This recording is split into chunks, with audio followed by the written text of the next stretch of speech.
Bonjour jeunes gens et moins jeunes. Aujourd'hui nous allons parler du cœur au travers de plusieurs séquences vidéo. Nous allons tout d'abord nous intéresser au positionnement de ce cœur dans l'organisme. Ensuite nous verrons sa forme générale avant de nous intéresser à son anatomie et sa physiologie. Alors tout d'abord le cœur. Où est-il situé? Si je prends ici le squelette, le cœur va être situé dans cette zone-là qui est située entre le diaphragme et la clavicule, cette zone qu'on appelle le médiastin. À l'intérieur de ce médiastin, cette cage thoracique, trois organes vont être observés. On va avoir les poumons, le cœur qui sera légèrement excentré à gauche et sur la partie supérieure, le thymus qui est un organe lymphoïde principal. Alors, observons ici le système cœur-poumon.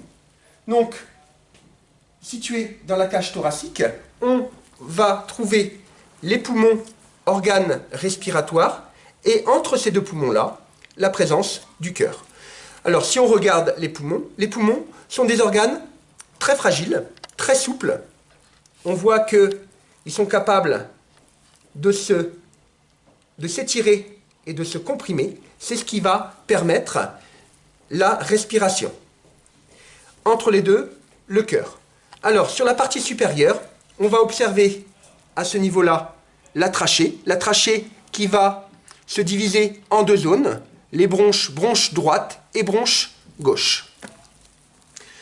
Sur la partie supérieure du cœur, on voit ici l'arrivée, enfin la sortie plutôt, d'un gros vaisseau sanguin qui est l'artère aorte.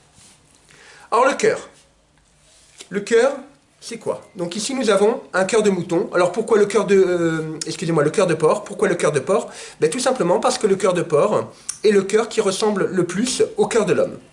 Alors si on observe le cœur de porc, tout comme le cœur de l'homme, il a une forme plutôt ovoïde. Alors, deux zones sont observables au niveau de ce cœur. On voit qu'il y a un léger bombement sur la face ventrale. Et donc, ça indique la position sur l'organisme. Et entre les deux, il y a une zone qui sépare le cœur en deux. Donc, cette zone qui sépare le cœur en deux va séparer la partie droite du cœur en position sur l'organisme de la partie gauche du cœur. Alors, ce cœur, si on l'observe, on y voit quoi? On y voit une partie plutôt violacée qui correspondrait au muscle cardiaque. On voit une partie blanchâtre, rosée, qui correspondrait à de la graisse. Et en surface, on peut y observer de nombreux petits vaisseaux sanguins à la surface du tissu musculaire qui correspond au vaisseau coronarien. Oui, le cœur étant un muscle, il a besoin d'être irrigué, il a besoin d'un apport de glucose et de dioxygène afin de pouvoir fabriquer l'énergie nécessaire à sa contraction.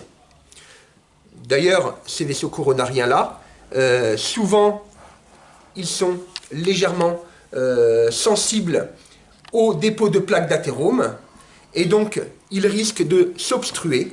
Et lorsque ces vaisseaux coronariens sont obstrués, ça génère,